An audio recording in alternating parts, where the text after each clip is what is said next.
hands can deliver symbols. Why do we say then that symbols are a language phenomenon? Because gestures are also a language. Mudras are gesture symbols. This hand raised like this in American society means stop. It's like a policeman saying, directing traffic, stop. This same hand with the middle finger pushed forward a quarter of an inch means fearlessness in Buddhism.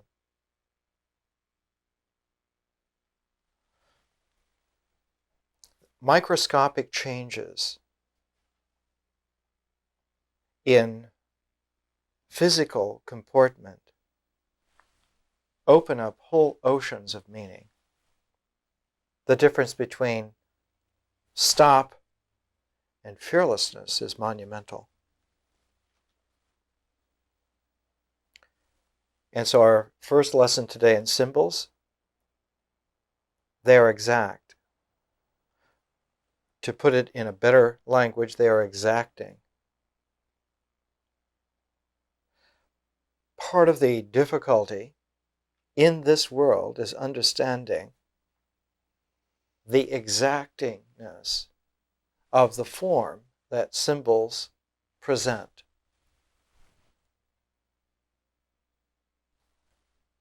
Did we hear this right?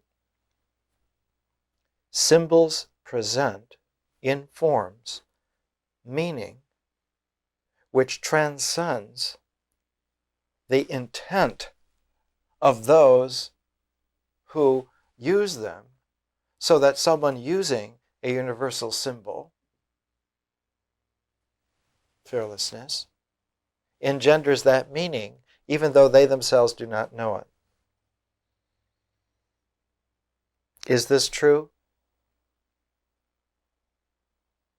Yes, it is true, but the meaning does not register in someone who does not know it, so it is not truth. Now we've already begun a whole list of concerns, a whole cloud of possibilities. First of all, we've talked about how if we look at nature in a really concerted way, the deeper we look into nature, the less nature is there. The less nature is a collection of things, and the more it dissolves under the intensity of our scrutiny, under the penetration of our seeing. When we see in a middle ground, as with the eye, the human eye sees in a middle ground. In terms of the electromagnetic spectrum, visible light is a middle ground, very small. It's about the width of a finger if the electromagnetic spectrum were the width of open arms. It's very curious how universal proportions are true. In this middle ground of visible light, this table is here. If I move the finger of perception from the middle ground of visible light, either way on the electromagnetic spectrum very far, this table disappears.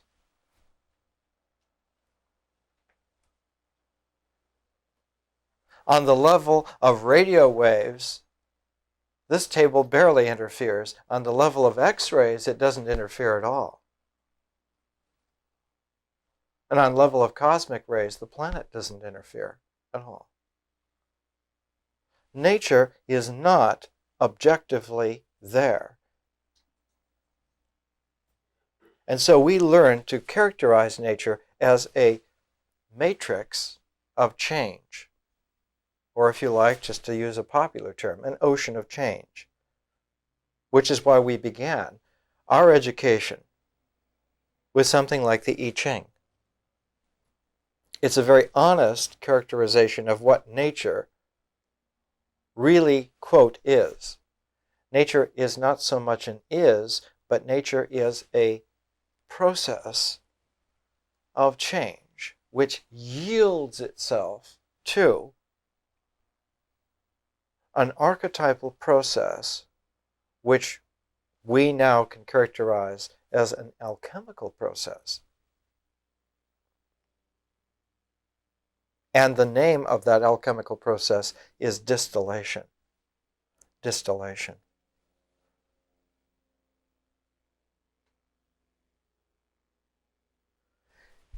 If we took a solution, a chemical solution, that had silver dissolved somehow in that solution. Say we had a solution of an acid that would dissolve silver. We could, by a process of distillation, usually with something like a heavy metal like silver in an acid strong enough to dissolve it, an electric current added to it with a little bit of neutering material like antimony or one of those elements, the metal would precipitate out. You could distill the silver out of the acid. If nature is not there as static things, but is an ocean of change, then what can be distilled out of the ocean of change? There's only one level of objectivity that can be distilled out of an ocean of change. What is that? The only objectivity that can be distilled out of it is actions that become objectively real. Not things, but actions. So that the first level of objectivity in the universe is what we do. Nothing else. I blow my nose in response to pollen. This is an action.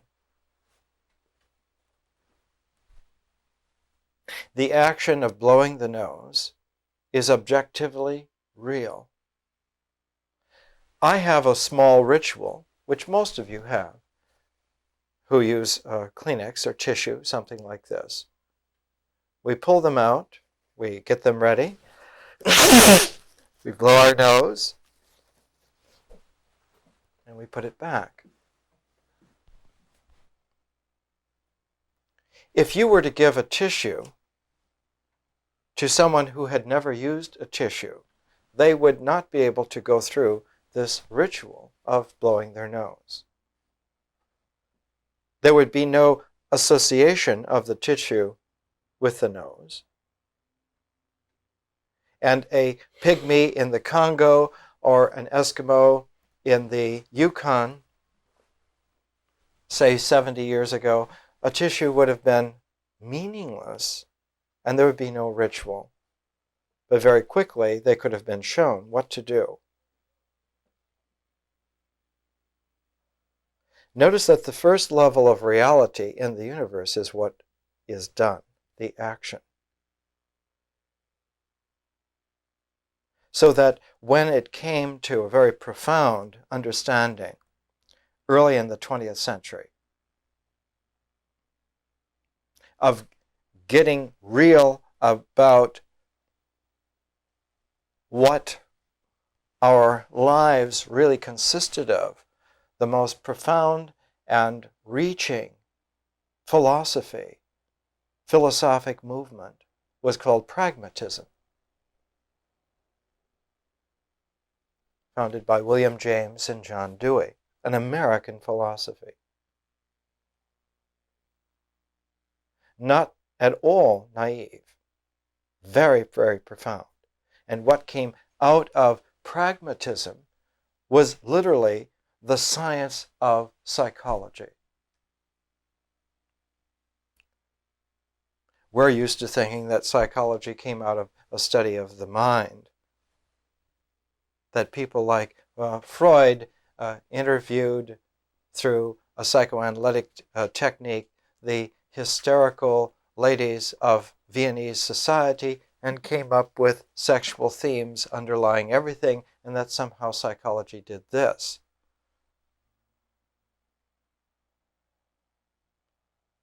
But the world's first textbook in psychology, which was called Psychology, was written by William James long before Sigmund Freud was out of diapers.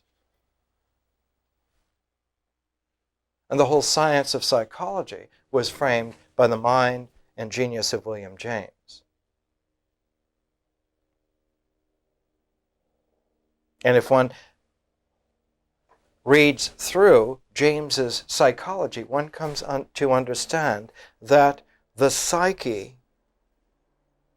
is a matrix of processes, and that those processes must express themselves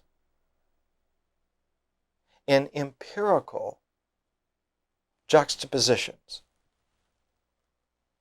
and that the relationship of those empirical juxtapositions to the relationalities of those psychic processes is indelible. The structure of empirical manifestations are like a meal cooked up by a recipe. They follow a recipe, a psychic energy recipe.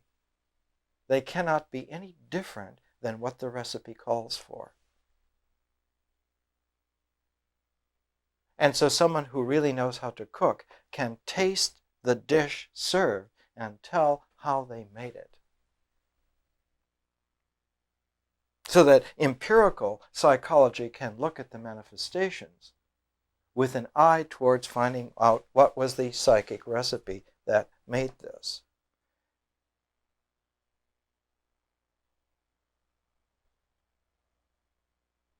One can try to work the other way, and the other way certainly works, but it requires a great deal of sophistication to work the other way and understand how to make psychic recipes and then come up with empirical manifestations. And in James's psychology, it's quite apparent that purpose is extremely important. It's like the question of, who are you going to cook for? Why are there recipes in the first place? Why are there cooks in the first place? Because there's someone hungry. There's someone who needs this food. There is a purpose. And what William James found increasingly after he wrote Psychology was that the who, the for whom we cook, is very, very problematical. Turns out to be as elusive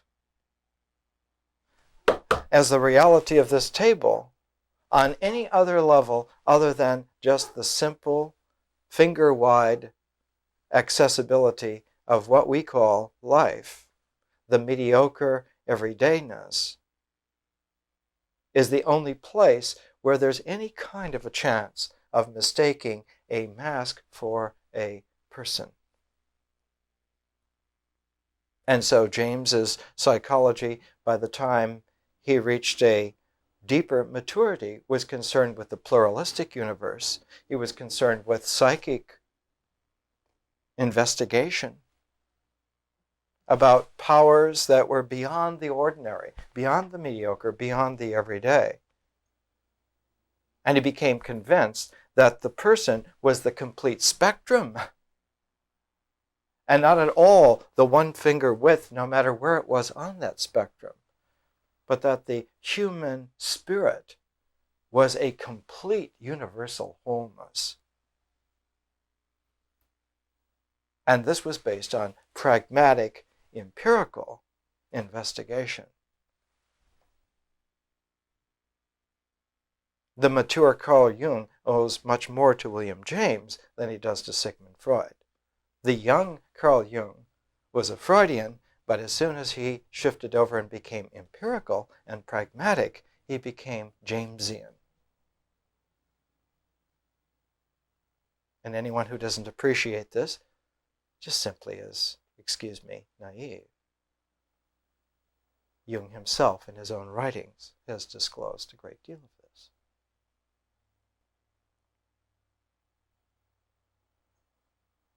Symbols are a way of indexing that entire spectrum, because a symbol integrates resonances from the entire spectrum, not just from a finger's width. What integrates in terms of the finger's width are images.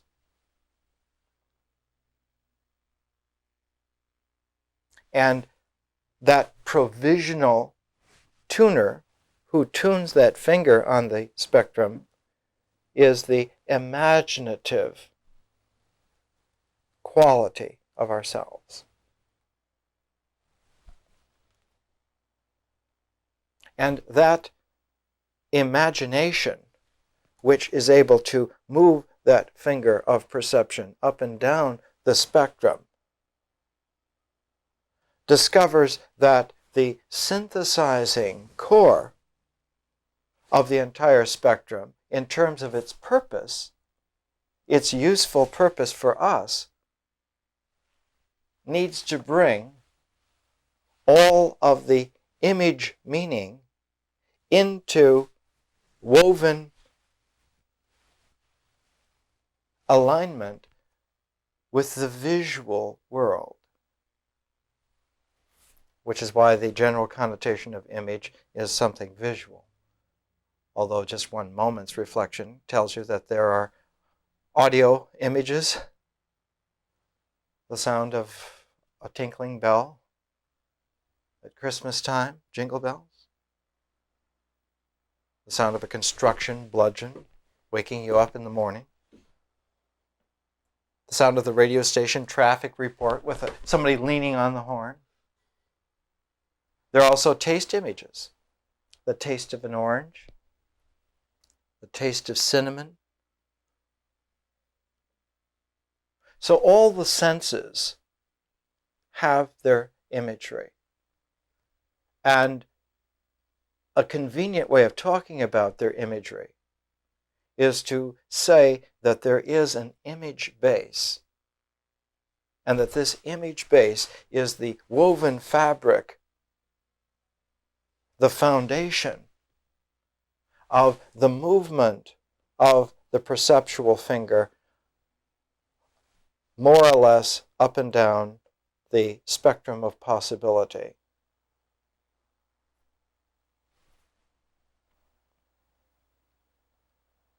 But images always have a referent quality. They always represent something else. An image of a tree is not the tree. One of the great statements of the early 1940s by a man named Korzybski was a phrase that intellectuals and radicals used all during the 1940s. His phrase was, "The map is not the territory." The map is an image of the territory in a certain abstracted way. Now, because images always are representational, they do not have any kind of autonomous energy. When an image comes into play, its energy is always referential, and usually referential to some manifestation in the world. But those manifestations are not statically real. Those manifestations are only provisionally real in terms of a movement juxtaposition of energy behind them. So that the realm of things is called a veil. It's not a metaphysical term at all, although it was used metaphorically as a metaphysical term in the 19th century, like Madame Blavatsky's The Veil of Isis. But its veil quality traditionally was not the veil like the veil of Salome or the veil of Isis. It was a veil rather in terms of a different metaphorical usage. It was usually called a mirror. So that the quality of ourselves that is responsive to representations from the world is like the mirror mind. And that mind responds to the world in a mirrored way. And the key to that, the synthesizing key to that, generally is the visual sense. And in a very pragmatic, practical, empirical way, one would look into one's own eyes in a mirror, and you would see an image of what you were looking at in the pupils of your eyes. The great American sage Black Elk said it's in the dark of men's eyes that humans get lost. Meaning that they believe that the world is the image, mirror, film synthesized by what they see.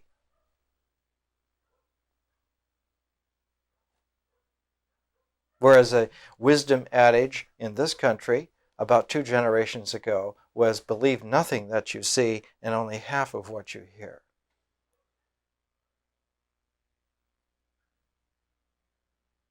The great American philosopher P.T. Barnum proved that you can convince people of anything. The whole thing of parlor magic, legerdemain, is all based upon the fact that the hand can be trained to move in certain staccato movements that the eye cannot follow because it cannot resolve microscopic movements because of its structure. This eye can only see clearly one point. In empirical, practical, actual fact, it can see only one point. Out of experience, it surrounds that one point with a supposed gestalt, an ongoing implied atmosphere of form and movement. And so does the other eye. But in fact, even with 2 eyes, the only way that we can see clearly is to focus those 2 points together. We can see 1 finger at a time. In actual fact, that's all we can see.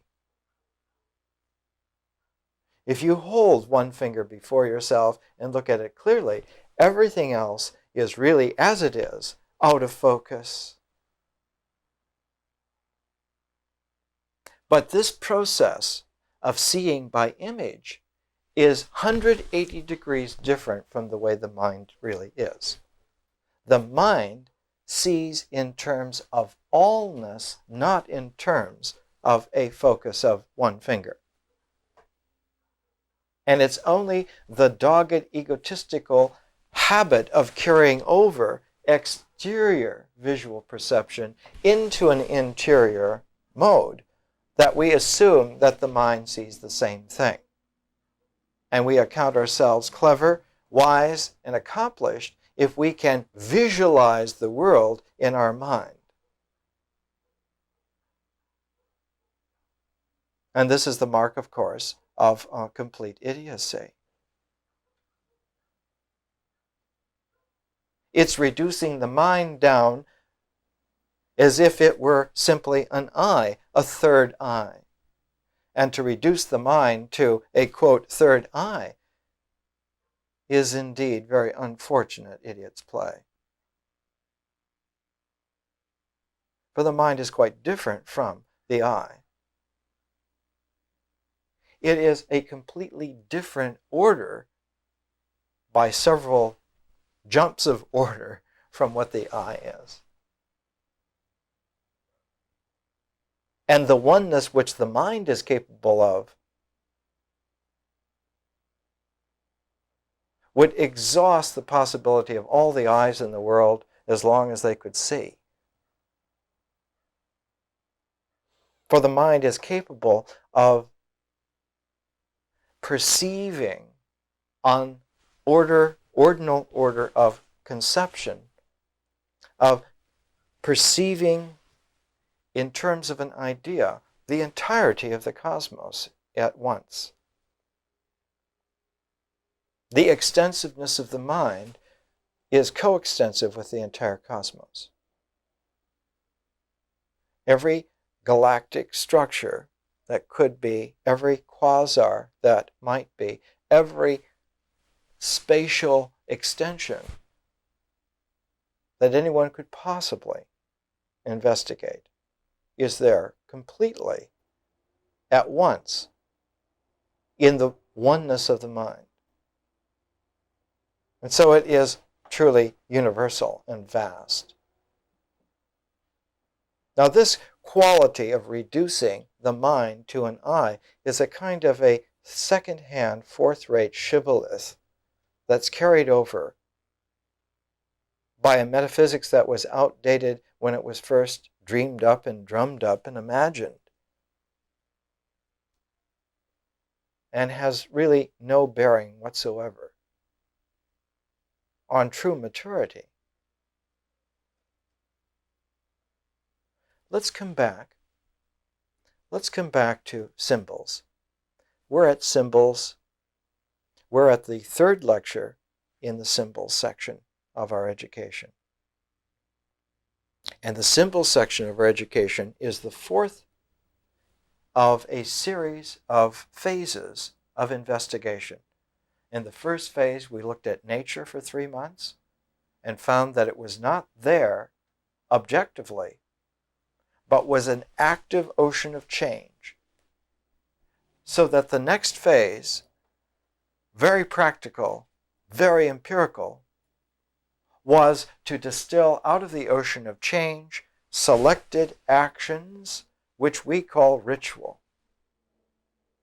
And we found that this was the intelligent path that men and women, not only on this planet, in any star system, would follow in order to begin their unfolding development.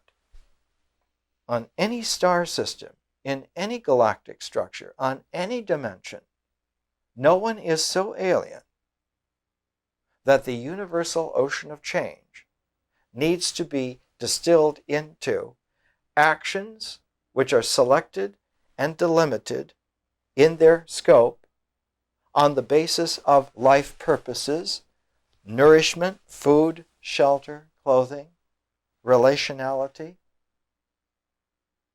on the basis of a handful of life purposes which would be shared by those beings. Selected actions became the first objective foundation for their reality. So in the 3 months of nature, we explored as best we could a realm that could not at that time be explored. And so we learned that because it was a realm that could not be explored adequately at the time, the wise thing for us to do was to play in it. And when it came to ritual, we realized that the distillation of the ocean of change into ritual action, into ritual comportment, for the first time could be objectified.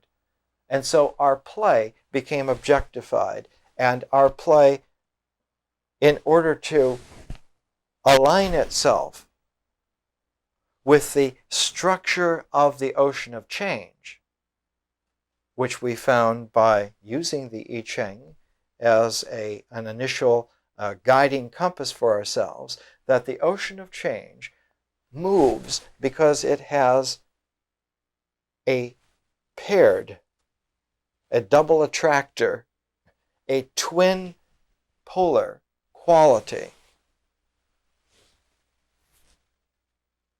You can say plus or minus, negative or positive. Modern physics uses the term left hand and right hand. That subatomic particles seem to spin in a right hand or a left hand way. When modern physics has been absolutely astounded that most of the particles in the universe that respond to examination on the electromagnetic spectrum have a tendency to have a right-hand spin. Particles that exist in the electromagnetic spectrum have a penchant for right-hand spin. Whereas if you had technological capacity to examine the complement to the electromagnetic spectrum, think of a rainbow. Think of a rainbow that's like the electromagnetic spectrum from horizon to horizon, this whole electromagnetic spectrum in a rainbow. Anywhere in that rainbow, the universe prefers a right-hand spin. But if you could go below that surface, below that horizon, and look at the complementary energy spectrum, the magnetoelectric spectrum, in that area of the universe, a left-hand spin is preferred. In non-particle, in non-electromagnetic distillable particles, in the magnetoelectric spectrum, left-handed spin is preferred to the exact same extent that right-handedness is. So that the whole cycle of reality has a very interesting kind of pairedness to it. A pairedness which could be symbolized by simply raising two hands. Or if we were a four-armed creature, of raising the forearms and putting two hands behind each other just so that there would be just one pair. But actually, if we had four arms, we could be even more precise because so deep is the pairedness that each element in the pair is itself paired. How is it paired? It's paired in just this way. These two hands can be held up as a pair this way, and they can be reversed and be held up as a pair this way. This is also a pair of hands. But look here. This is also a pair of hands. And this is also a pair of hands. So that so deep is the quality of pairedness that it penetrates into all of the levels of presentation. Pairs are themselves paired, and that pairedness is also paired. Where would one stop so that one's penetration would not just go into an indefinite, in computer language, it's called iteration, where one goes, and usually with, like all things in computer technology, you go only one phase at a time. You might have a truth tree where the first iteration is a choice of yes and no. The second level of iteration would be yes and no for each of those yes and no's, and so on. And because this is really quite a problem, because you not only run out of paper, but you run out of capacity to keep track, usually what happens is that the empirically irrelevant possibilities are dismissed and one follows only the relevant possibilities. And this also has special kind of computer names, all dealing with iteration. Ritual is the same kind of selection of out of the ocean of change, of action, and as the I Ching characterized things as yin and yang, we took that as a provisional quality of pairedness, and we saw that ritual actions can also be characterized in terms of acceptance, the yin, the acceptance, and the movement, the yang. In a way, the more accurate way to characterize this is not just movement and acceptance, but movement and stillness. That's a more convenient way of viewing that pairedness. Movement and stillness. So that in really profound ritual actions, movement and stillness are interpenetrated to such an extent that the life purpose of that whole selection can be read empirically out of the qualities of movement and stillness. When one melds movement and stillness together, you get a different quality to the movement. And just as the movement is modified, there also is a different quality to the stillness. Movement, instead of being just movement, becomes dance, and stillness, instead of being just stillness, becomes a quality of presence. So that the dancer who moves with nobility is bringing movement and stillness together in such a way. And all really great archetypal ritual has this quality. The quality of a noble dance. And those who dance together, Zarathustra and the Gathas calls the noble companions.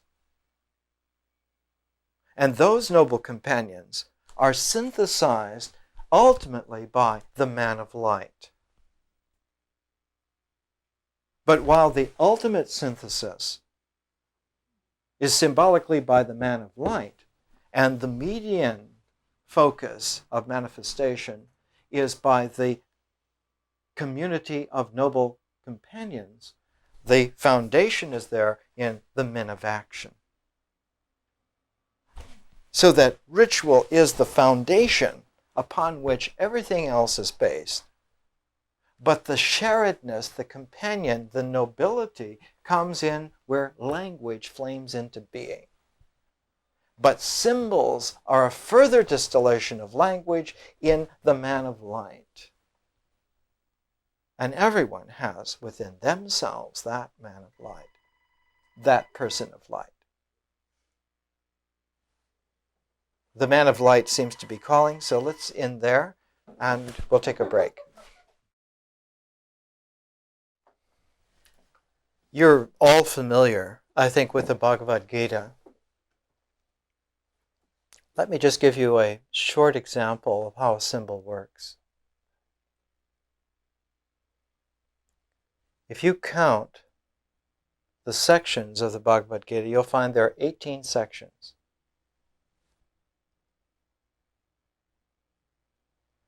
And so just a simple computation means that half of 18 is 9. So that the 9th and 10th sections of the Bhagavad Gita would be the center of the Gita.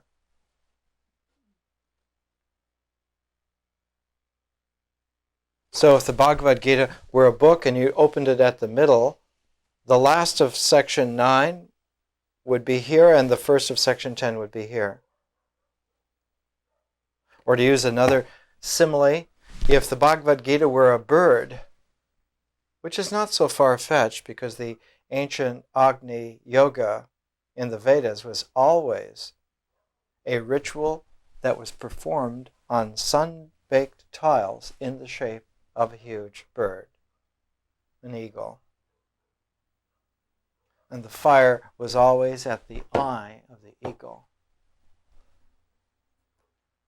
The Agni Yoga always is the flame on the eye of the ritual eagle in the old Vedas. How do we know this? Because that ceremony is intact for 5,000 years. We have the 2 huge volumes that were done. Huge, I mean they're 5 inches thick with the accompanying cassette tape to preserve forever select rituals. Universities around the world about 20 years ago sponsored certain rituals, in the University of California sponsored a documenting by photography, by written out ritual play, by cassette recordings, the entire Agni Yoga sacrifice, which is the same as the Agni Yoga sacrifice that you can find in the Rig Veda. Exactly the same. And so the Bhagavad Gita, because it is the distilled kernel of Vedic wisdom, one could say that the Bhagavad Gita is like a huge bird with its wings spread. And where the wings come together is exactly where chapter 9 and chapter 10 interface. Right at the center of the Gita. And as one approaches that center of the Gita, Krishna, in his dialogue with Arjuna, says to him, Arjuna, the universe is spun by the unmanifest. The fabric of this universe that you can see, that you can hear, that you are convinced is there, is woven. And it's woven of threads that are spun by the unmanifest.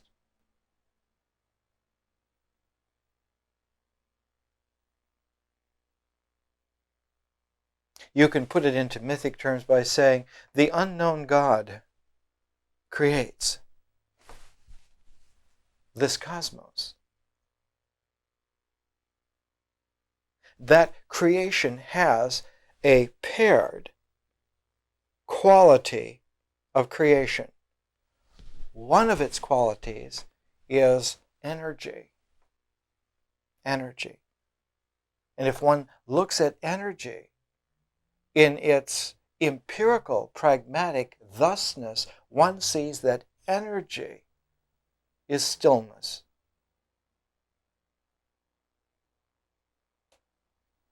The whole principle of smashing table with hand is to bring moment of stillness to the interface of hand and table. If the hand touches the table, that's clumsy force. If the hand approaches exactly and does not touch, the point of not touching is the point of maximizing energy, the table will break. Energy is stillness. It doesn't matter how hard George Foreman hits his opponent. A master of Aikido has more energy in his stillness. He can instantly let that punch go by. Energy is stillness. The yogi who masters a hatha yoga posture to the point of penetration can even be invisible. The eye doesn't pick up that there's someone there. Energy is stillness. But the complement to it is that when energy moves, we even call it a different name. There's even a different name for it. It's called dynamic.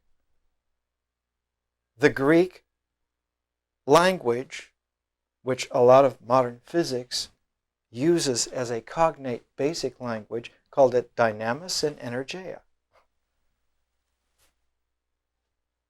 When Thucydides writes about the Peloponnesian War, he says that the movement of human events is based on a structure of dynamis, which is responsive always to a structure of beyond human,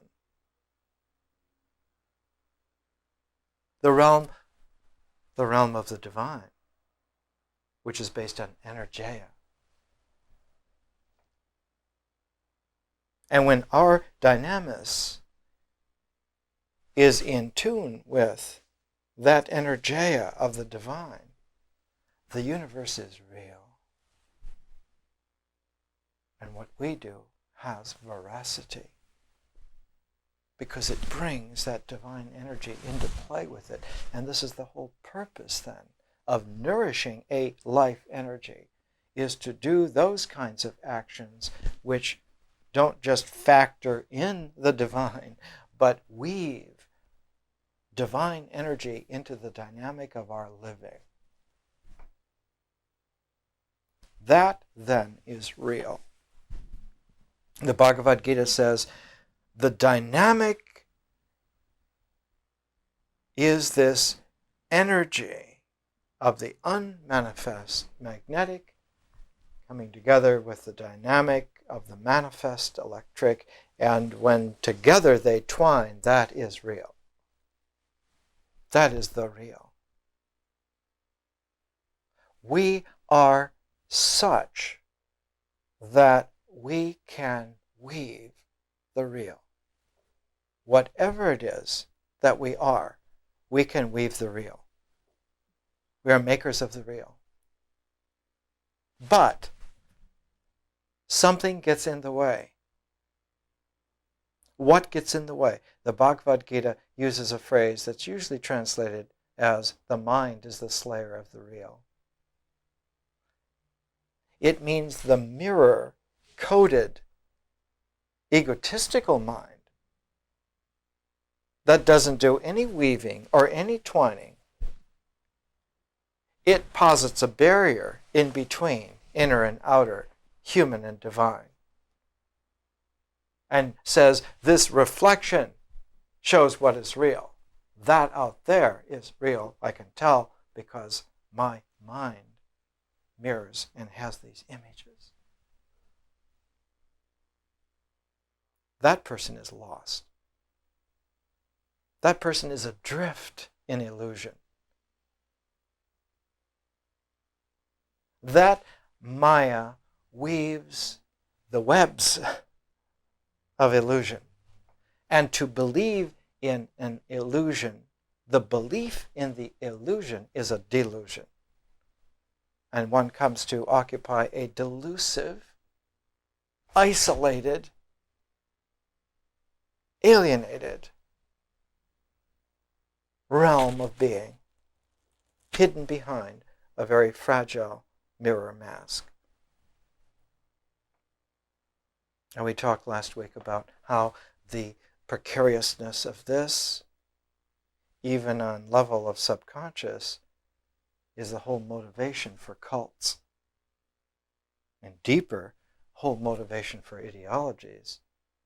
And deeper than that is the very stuff out of which tyrannies are made.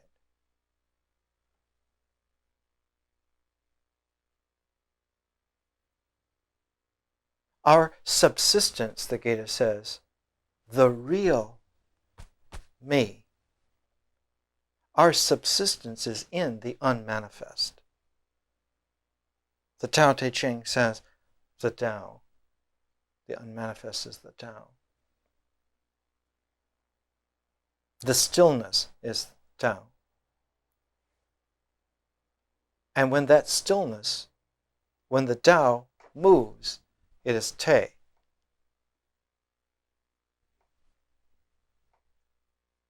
So Lao Tzu's book is called Tao Te Ching, the book of Tao Te, how Tao Te interface, how 0 and 1 interface. How do they interface? They interface in such a way that there is no mirror compartmentalization between them at all. It's like stillness that is also moving and yet still still. Plato in the Timaeus says time is the moving image of eternity. And what is real is to see that the stillness is in the movement. It is the stillness moving that is the dance of life. This then is someone of the spirit. And that mind has no mirror film coating it, isolating it at all. Not at all. Not at all.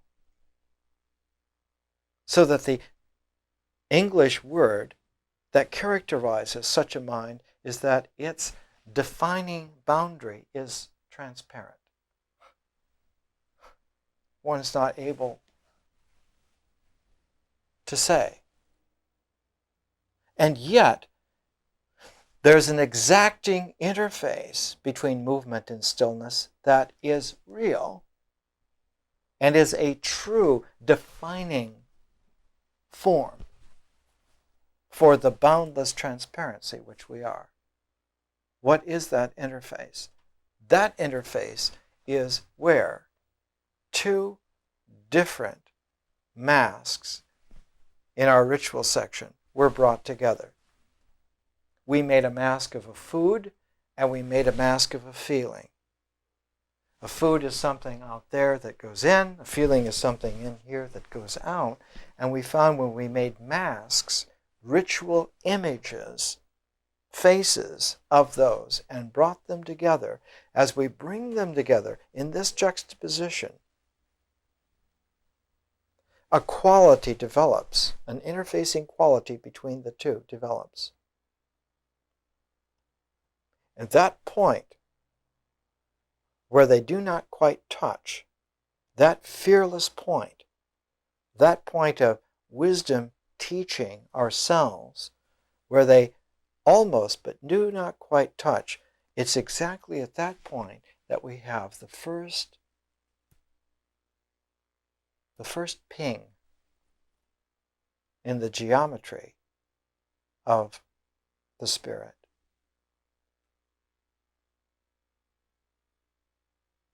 And we saw when that happens, the intensity of that juxtaposition of those two masks, food and feeling, when the masks of food and feeling were brought into close juxtaposition, there was so much electrical quality in between them that something burst into flame between them. And what burst into flame was language. Language is the intensity of energy under compression by dynamic interfacing so that one speaks.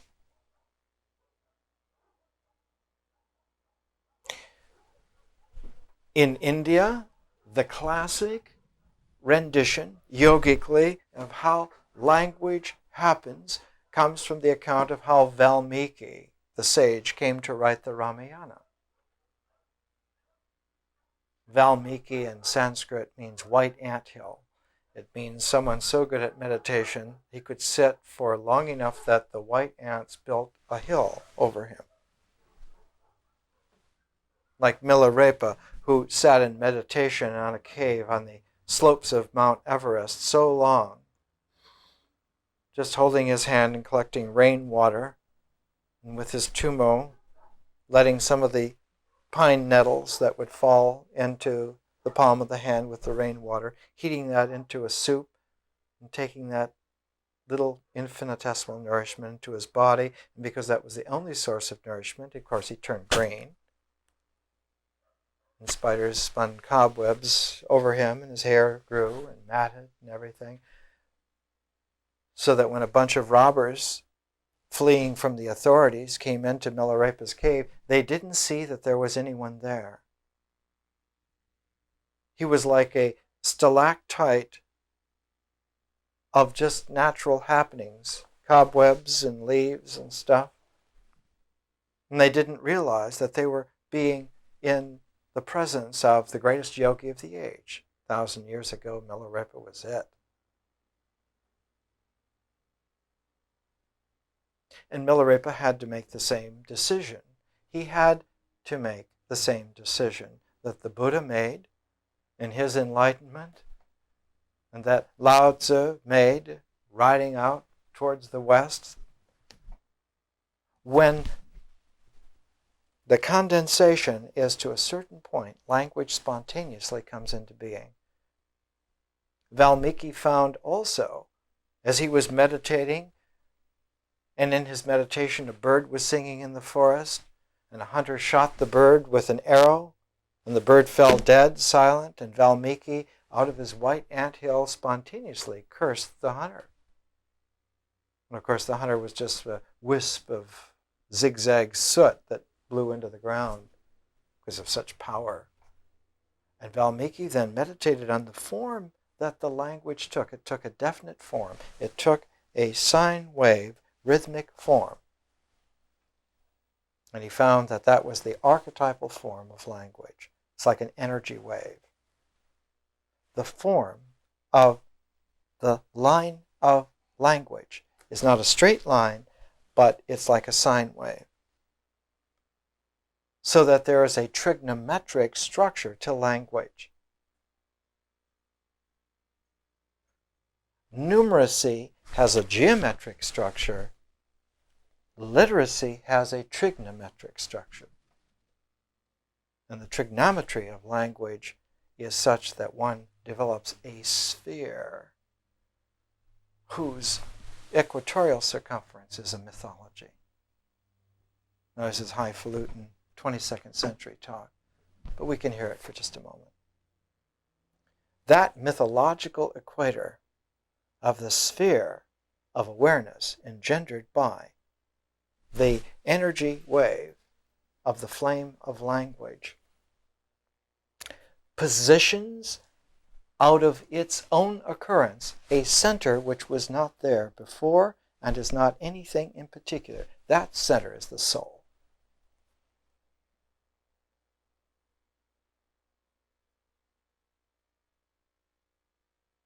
And as Buckaroo Banzai said, you could take a human being and you could crush them and distill them and pound and sift through them, and never would you find anything called the soul. The Buddha, the historical Buddha, was powerful enough and exact enough that he took himself and did that. He undid every thread of the entire fabric of his psyche. And when he got through throwing all those threads aside, there was exactly, specifically, nothing left, and he was happy about that.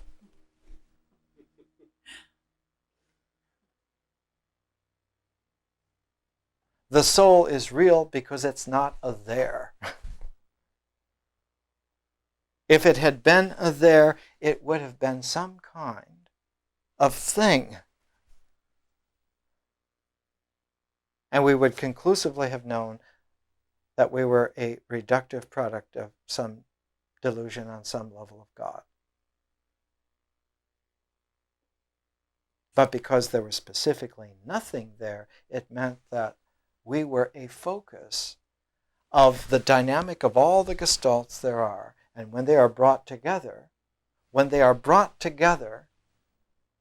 the energies of all those focuses brought together at once produce a kind of an implosion, just like a fusion implosion in a nuclear weapon.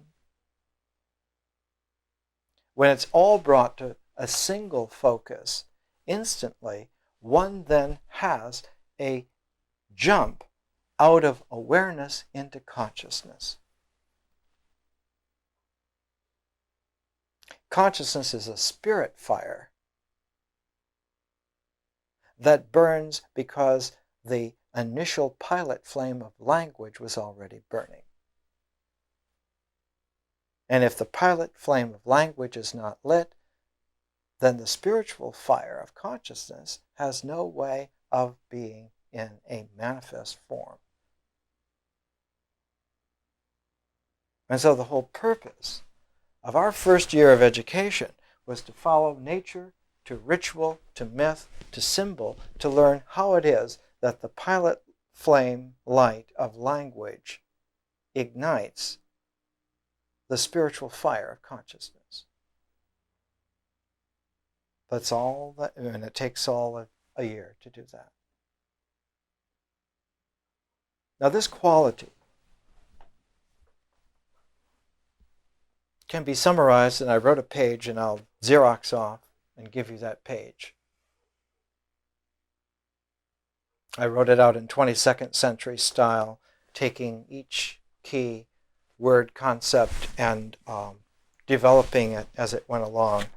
And when you see it visually, you'll be able to read it and play with it. But I want to set that aside now. Set that aside. Set all of this aside. And come back here to the symbols that we're dealing with. We're dealing with an educational yoga. The Gita says evenness of mind is yoga, and that's the title of today's lecture. Evenness of mind. Evenness of mind is yoga. It's like the plane of weaving. That plane where the weaving takes place. This is extremely important. It's an archetypal referent. The earliest expression of it in terms of a literary language was in Homer, in the Odyssey, 3,000 years ago. And the weaver in the Odyssey is Penelope. Her very name is evenness. Pe-Nello, Pe. Pe, a horizontal line that begins her name, and Pe, that same horizontal line that ends her name. And in between, there's a Nello. So it's like the Oriental cloud motif, that green and green used in the Gamble house, that you see everywhere. Except that it's a cloud that instead of having just a bubble in between the two lines, has a single section of an energy sine wave of language. Pe-Nello, Pe. And that's her name. And she weaves. But she not only weaves, she unweaves. To the same extent that she weaves, to that exact extent she unweaves. In the Odyssey, it is said that she has promised the 105 suitors who have come to take her husband's place, to claim her, to claim the kingdom of Ithaca, to claim that kingship, to have the goods. She will marry one of those suitors. She will make up her mind which one when she finishes weaving. And she's done this for almost 20 years because she tells them she will only weave at night. And so in the early part of the night she weaves, and the latter part of the night she unweaves. And she has made exactly no progress whatsoever. And then she is discovered, and she is forced then to finish the weaving, to finish on the loom. And she goes through with this, and as she finishes weaving on the loom, at the same time that she's finishing weaving this tapestry on the loom, Odysseus is coming out of mythological oblivion back into reality. Why is this so? Why was this so powerful that it was the very foundation stone upon which all of Greek civilization was based? There was no such thing as Greek civilization before the Odyssey was made, the foundation of it. And it was done in historical times. A lawgiver named Solon, about 600 BC, and a tough guy named Pisistratus, said all of the education in the city of Athens is going to be based upon this. We're going to start here. And as soon as they did that, the quality of life in that one city changed radically and became conscious. Before that, Athens was no different than 500 other cities in the world. Absolutely no different whatsoever. And within 3 generations, it was so radically different that there was no other place that had that quality of radical consciousness, personified by Socrates, whose favorite saying, motto was, "I know only one thing for real, and that is that I do not know anything specifically.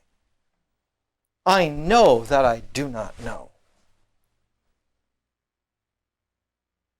Because it takes a quality, a radical alchemical distillation, to light that spiritual fire of consciousness, so that one can see in the radiant glow of that what you were looking at before are only shadows. Just shadows. Nothing real at all. And not only were there just shadows, but these were shadows of forms that were not real at all. And it gets much worse, because the positioning that one was in was one of complete abject slavery to the delusion that you wholeheartedly embraced on your own recognizance, on an illusion that was projected before you by other people. They were not even shadows of unreal things of your own, but of other people's unreal things. That's where the phrase, "holy shit, Batman," came from. In this town, at least. This is Hollywood, people.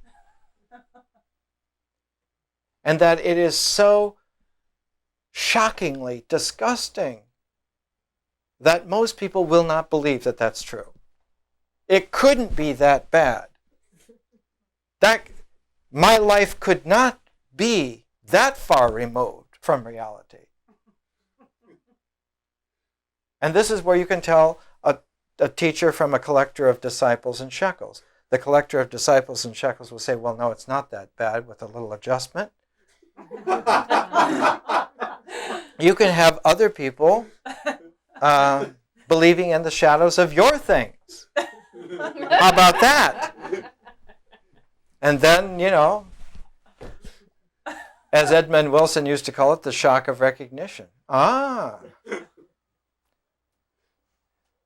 It's like that famous scene that Goethe put in Faust, where Mephistopheles is getting him to sign the contract, with the devil.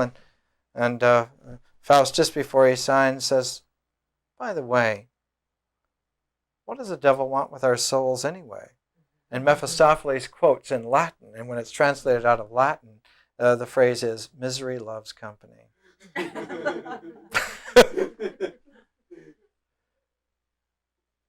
It's as humorous as that. It's as perilous as that.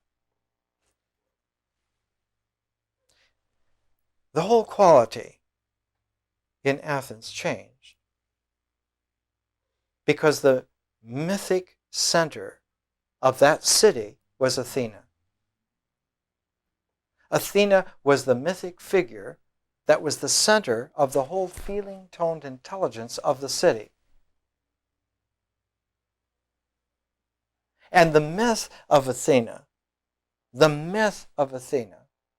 was based upon her quality of having an evenness in her eyes, which was, and the only way that the ancient 2,600 year ago, 3,000 year ago Greeks could say it, was that the Lady of Wisdom, the goddess of wisdom, has eyes that are the color of the ocean at its vanishing point.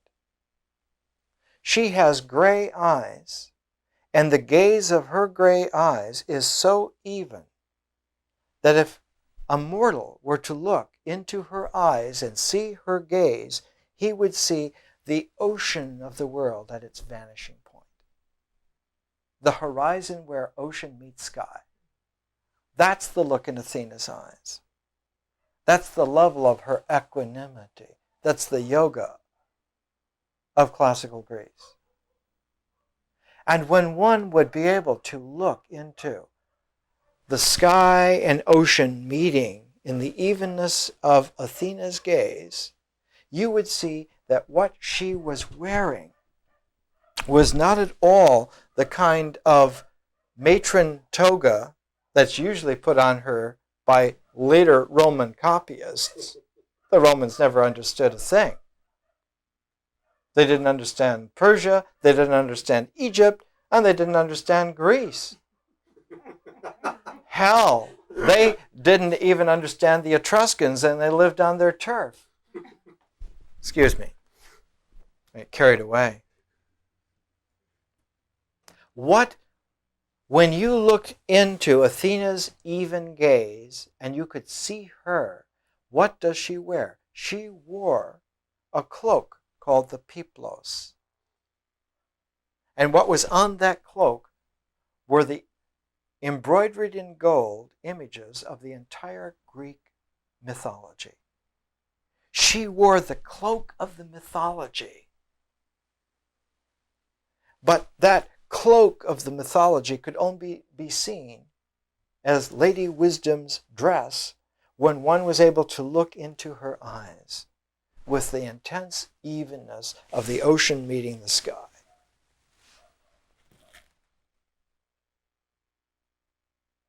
Only one man was able to do that, Odysseus. And today's reading assignment, if you're reading the Odyssey, to structure the whole first year, one had to read either the Odyssey or Moby Dick. And if you've been paying attention to the course, you're exactly at book 21 at the very beginning. And in the Richmond Lattimore translation, it comes out like this. But now, the goddess, gray-eyed Athena, put it in the mind of the daughter of Icarios, circumspect Penelope, to set the bow before the suitors, and the gray iron in the house of Odysseus, the contest, the beginning of the slaughter. 4 lines. Homer sets it down in 4 lines like Valmiki. Each line is an iambic hexameter, and so if you count 6 beats per line, 4 times 6 is 24. There are 24 letters in the Greek alphabet. It means that this is, for you Kabbalah fans, this is an alphabetical formula for the symbolic knot of the entire Odyssey. Right there. Why circumspect Penelope? She's always called circumspect because she is not only Penelope, but she extends the awareness of that in a complete circle. Circumspect means completely around.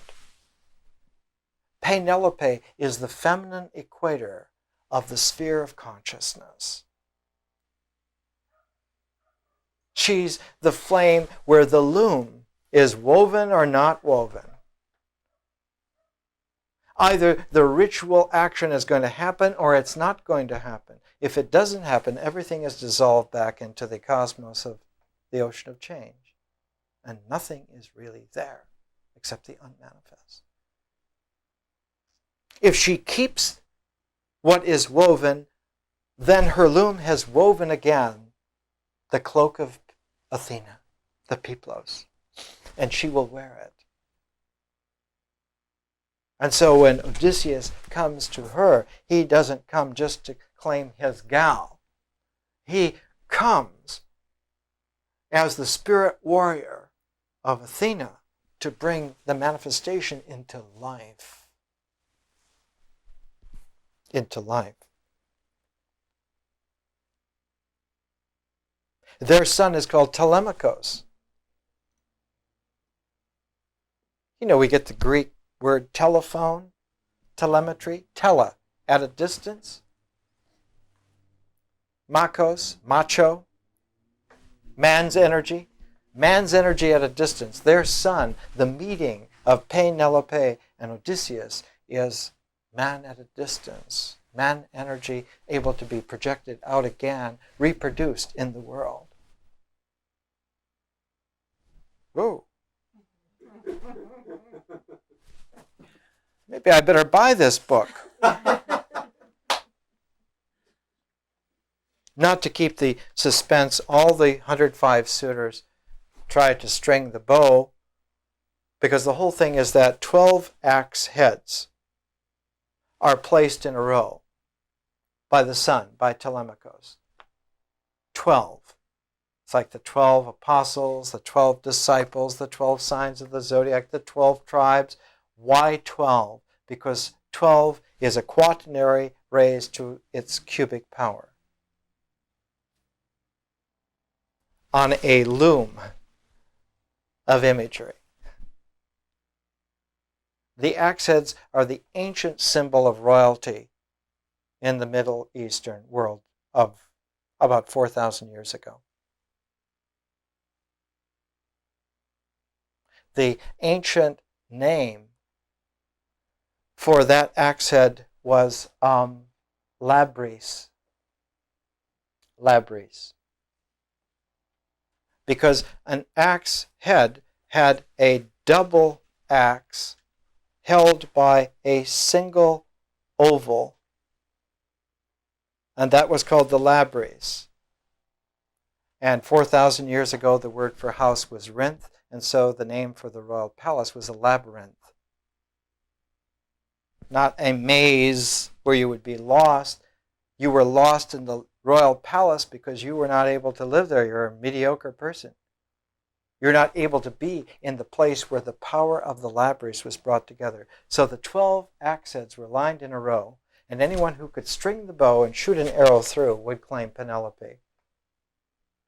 And none of them could even string the bow, because it was a double ram's horn. It was a pair of ram's horns that had been straightened, semi-straightened in such a way that they made a bow. The sign of Aries, the ram's horns. Only somebody who had complete equanimity, Libra. If you look at the sign of Libra, it's a horizon line with the curve over it. It's someone who can not only maintain the equilibrium, but can also bring it into dynamic manifestation. And what they're able to hold to bring it in is the pair of the ram's horns of Aries. So Odysseus, who's been disguised as a beggar in his own household, while the suitors have thrown the bow down, no one can string it, and they're arguing among themselves what to do next, he goes over. And Homer says it this way. So the suitors talked, but now resourceful Odysseus, once he had taken up the great bow and looked it all over, as when a man who well understands the lyre and singing, easily, holding it on either side, pulls the strongly twisted cord of sheep's guts so that it slips over a new peg, so without any strain, Odysseus strung the great bow. Because they were all trying to hold it and bend it, and the only way to hold an equanimity like that is to stretch out your hands like in prayer to the divine and to bring them together by the torque of your balanced body. It's like a yoga position. It's like a hatha yoga. It's the only way to string that kind of a bow. And you can see that the position of a crucifix is not one of helplessness at all, but one of immense power. Because one can string the bow that way. Then, plucking it in his right hand, he tested the bowstring, and it gave him back an excellent sound, like the voice of a swallow. When he plucked the bow, when it strung that taunt, the note that was sounded was high C. But it also sounded its complement, that deep bass doom. Because with that bow, not only does Odysseus shoot the arrow through the 12 axe heads, but the second arrow goes through the neck of the number one suitor. And Odysseus calls to his son to lock the doors. And Telemachus says, shouldn't we get out first and then lock the doors? And Odysseus says, no. We want to lock them in with us. And so the old servant Eumaeus and Telemachus lock the doors, and Odysseus, one after another, shoots his arrows with unerring, because his advice to his son is that when the battle is struck, we will have our ally. And Telemachus says, but there are 105 of them. Odysseus, the father instructing the son, says, we will have our ally. Who is our ally? He says. Athena, he says. She will be there. And with her, we are invincible. Because in our power of equanimity, the dynamis will be perfectly positioned so that there is no way that we will be hit, and there is no way that we will miss. And as this particular book 21 goes on, it is a peculiar quality. Homer writes, hearing this, long-suffering great Odysseus was happy that the son of devious devising Cronos had sent him a portent. He chose out a swift arrow that lay beside him uncovered on the table, but the others were still stored up inside the hollow quiver. And presently the Achaeans must learn their nature. Taking the string and the head grooves, he drew to the middle grip, and from the very chair where he sat, bending the bow before him, let the arrow fly, nor missed any axes. From the first handle on, but the bronze-weighted arrow passed through all and out the other end. And as the arrow passes all the way through, he speaks to Telemachus. Telemachus, your guest that sits in your halls does not then fail you. I missed no part of the mark, nor have I made much work of stringing the bow. The strength is still sound within me, and not as the suitors said in their scorn, making little of me. Now is the time for their dinner to be served.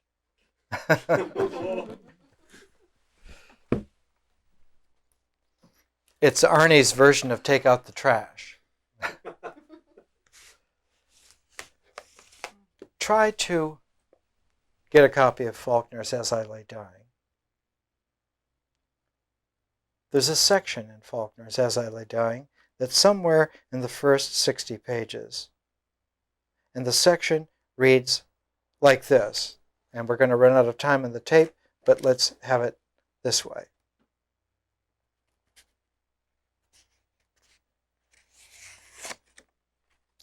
He walks around.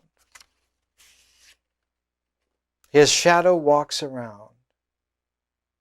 It was not there. I was there looking. I saw. I thought it was her, but it was not. It was not my mother. She went away when the other one lay down in her bed and drew up the quilt. She went away. Did she go as far as town? She went further than town.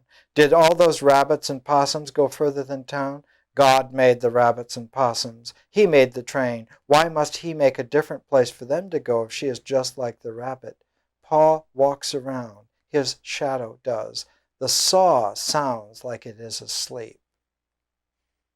And so if Cash nails the box up, she is not a rabbit. And so if she is not a rabbit, I couldn't breathe in the crib, and Cash is going to nail it up. And so if she lets him, it is not her. I know. I was there. I saw when it did not be her. I saw. They think it is, and Cash is going to nail it up. It was not her because it was laying right yonder in the dirt.